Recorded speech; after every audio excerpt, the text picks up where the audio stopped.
자, 상상해 보십시오. 30년 넘게 전 세계 반도체 왕좌를 지켜온 절대 강자가 있었습니다. 그 이름 앞에서는 모든 경쟁사가 고개를 숙였죠. 삼성전자.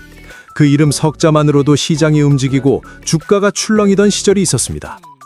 그런데 어느 날 그 왕이 뒤를 돌아봤더니 만년 2인자라고 무시하던 그 회사가 어느새 발뒤꿈치까지 따라와 있었습니다. 아니, 따라온 게 아니었습니다. 이미 앞질러 가고 있었습니다. SK 하이닉스. 반도체 좀 안다는 사람들 사이에서조차 삼성 다음이라는 수식어가 당연하게 붙던 그 회사가 어떻게 인공지능 시대의 진짜 황제로 등극했을까요? 오늘 이야기는 단순한 기업 성공 스토리가 아닙니다. 이건 피 튀기는 역전극이자 한 번의 판단이 수십조를 결정한 돈의 전쟁입니다. 오늘은 SK 하이닉스가 어떻게 반도체 시장의 독보적의 존재가 되었는지 알아보겠습니다. 당신에게 더하기가 되어줍니다. 플러스 경제학, 지금 시작합니다. 사실 SK 하이닉스는 오랫동안 서름을 먹고 자란 기업입니다. 2000년대 초반만 해도 하이닉스는 부도 직전이었습니다. 완전히 처참하게 채권단의 손에 겨우 살아남은 회사. 삼성이 최신 공장을 짓는 동안 하이닉스는 빚을 갚는 데 급급했습니다. 삼성이 초격차를 외칠 때 하이닉스는 우리도 메모리 만듭니다 라고 간신히 말할 수 있는 수준이었죠. 실제로 시장의 평가는 냉혹했습니다. HBM 시장이 막 열리던 2021년 SK 하이닉스의 HBM 점유율은 의미 있는 숫자조차 되지 않았습니다. 삼성이 시장을 주도하고 있었고 엔비디아의 파트너는 당연히 삼성일 거라고 모두가 생각했습니다. 투자자들은 말했습니다. 하이닉스? 삼성 따라가기도 바쁜 곳 아니야? 그런데 말입니다. 2023년 시장에 충격적인 숫자가 공개됩니다. HBM3 시장 점유율 SK 하이닉스 53%, 삼성전자 35%, 미국의 마이크론 12%. 숫자가 뒤집혔습니다. 완전히 역사적으로. 그리고 2024년에는 더 드라마틱한 일이 벌어집니다. 엔비디아 젠슨 황이 SK 하이닉스 CEO의 손을 잡고 엄지를 치켜 세우는 사진 한 장이 전 세계 경제 뉴스 일면을 장식합니다. 삼성은 엔비디아의 품질 테스트에서 탈락, 또 탈락. 소문이 돌고 주가가 곤두박질 쳤습니다. 도대체 무슨 일이 있었던 걸까요? 이 역전극의 씨앗은 언제 심어진 걸까요? 분위기가 묘하게 달라지기 시작한 건 2019년 미국 세너제이에서 열린 엔비디아 GTC 컨퍼런스였습니다. 젠슨 황이 무대에 올라 말했습니다. AI 연산의 병목은 GPU가 아니다. 메모리다. 그 한마디에 반도체 업계가 술렁였습니다. HBM, 고대역폭 메모리. 대부분의 사람들이 그게 뭔데? 라고 반응하던 그 기술이 갑자기 AI 혁명의 핵심 부품으로 떠오른 겁니다. 자, 여기서 두 회사의 운명이 갈립니다. 삼성은 그 신호를 어떻게 읽었고 SK 하이닉스는 어떻게 읽었을까요? 충격적인 사실을 말씀드리겠습니다. 삼성이 HBM 사업팀을 사실상 해체한 건 바로 그 2019년이었습니다. 당시 삼성 경영진의 판단은 이랬습니다. HBM은 돈은 많이 들고 시장은 좁다. 일반 D램에 집중하자. 합리적인 판단처럼 보였습니다. 그 시점에는요. 하지만 SK 하이닉스는 반대 방향으로 걸었습니다. 묵묵히, 조용히. 남들이 외면할 때 HBM 연구팀을 오히려 치웠습니다. 수익이 나지 않아도 시장이 작아도 이게 미래라는 확신 하나로 버텼습니다. 여기서 우리는 경영의 역설을 봅니다. 강자는 지키려 하고 약자는 바꾸려 합니다. 삼성은 D램 왕자를 지키려 했고 하이닉스는 새로운 왕자를 만들려 했습니다. 2020년, 2021년 챗 GPT도 없던 시절입니다. 하이닉스 엔지니어들은 아무도 주목하지 않는 실험실에서 HBM2, HBM2E를 갈고 닦았습니다.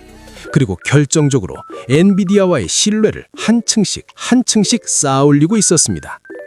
그 빈자리를 하이닉스가 차지했습니다. 완전히. 2022년 말 챗 GPT가 폭발합니다. AI 반도체 수요가 수직으로 치솟습니다. 엔비디아는 HBM을 미친 듯이 사들이기 시작합니다. 그런데 가장 좋은 HBM을 가장 많이 가진 곳은 삼성이 아니었습니다. SK 하이닉스였습니다. 삼성은 땅을 쳤습니다. 5년 전 그 결정이 발목을 잡은 겁니다. 하지만 이미 버스는 떠난 뒤였습니다. 그렇다면 하이닉스는 단순히 운이 좋았던 걸까요? 아니면 삼성이 따라올 수 없는 기술적 비밀이 있었던 걸까요? 지금부터 그 비밀 무기를 완전히 해부해드리겠습니다.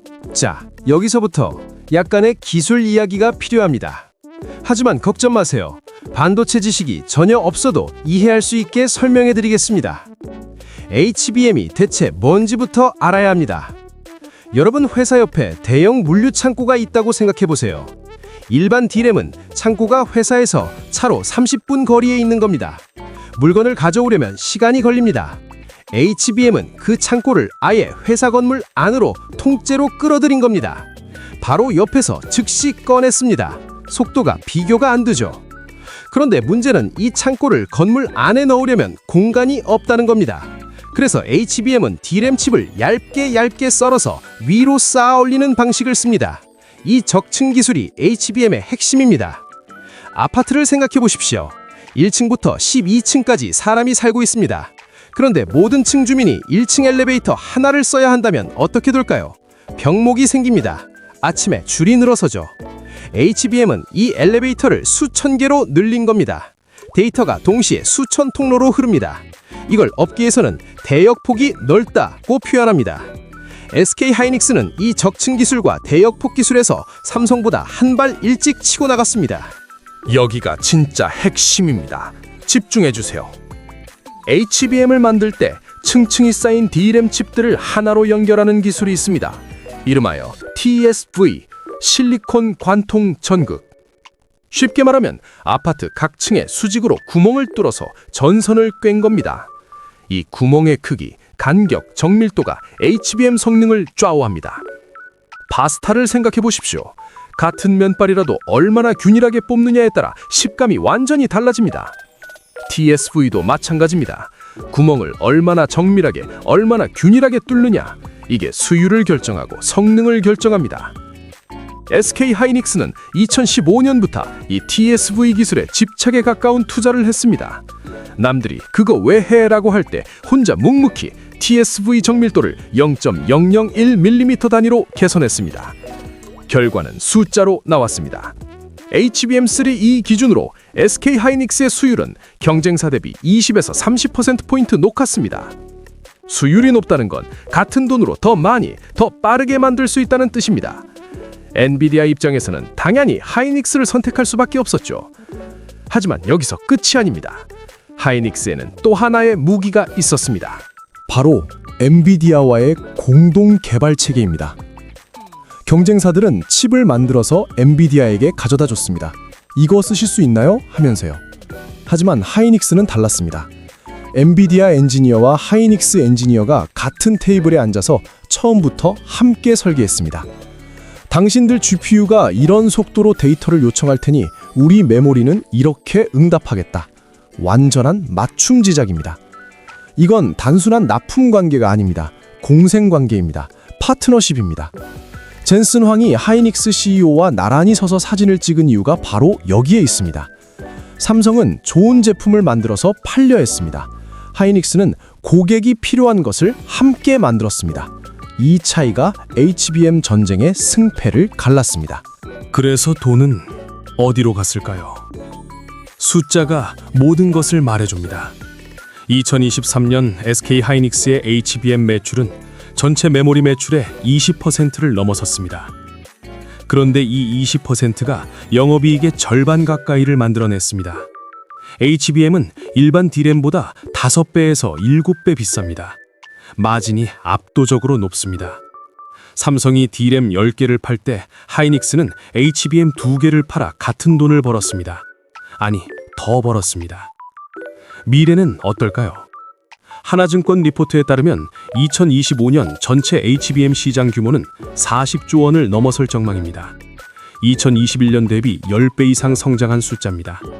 그리고 SK 하이닉스는 이 시장의 절반 이상을 먹을 것으로 예측됩니다. 주식 시장도 이미 반응했습니다. 2023년 한 해 동안 SK 하이닉스 주가는 80% 가까이 상승했습니다. 같은 기간 삼성전자는 횡보했습니다. 투자자들이 어디에 베팅했는지 숫자가 말해줍니다. 낙수 효과도 엄청납니다. 하이닉스의 HBM에 들어가는 소재, 장비, 부품을 공급하는 한국 기업들의 주가가 줄줄이 뛰었습니다.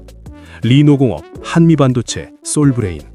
이들의 주가 상승률을 보면 하이닉스의 성공이 얼마나 넓게 퍼졌는지 실감하게 됩니다. 하지만 방심은 금물입니다.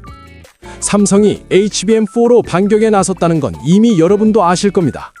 4나노 파운드리 공정을 결합한 승부수, 이건 무시할 수 없는 위협입니다.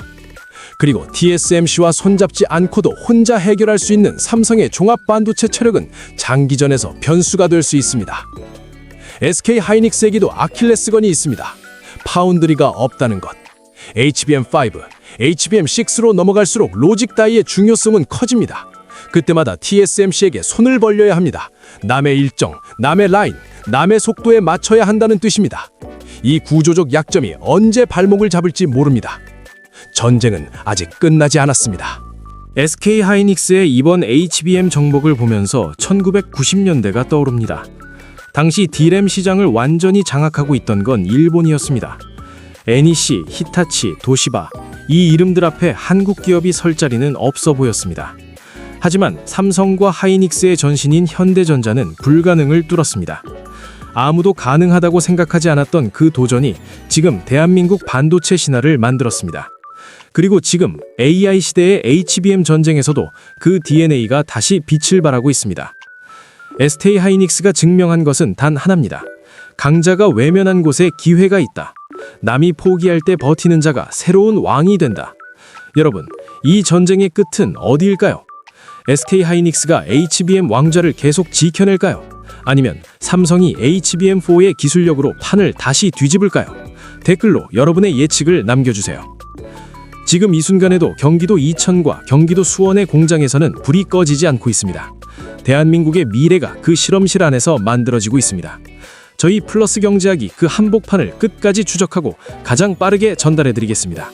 오늘 영상이 도움이 되셨다면 구독과 좋아요, 알림 설정 부탁드립니다. 감사합니다.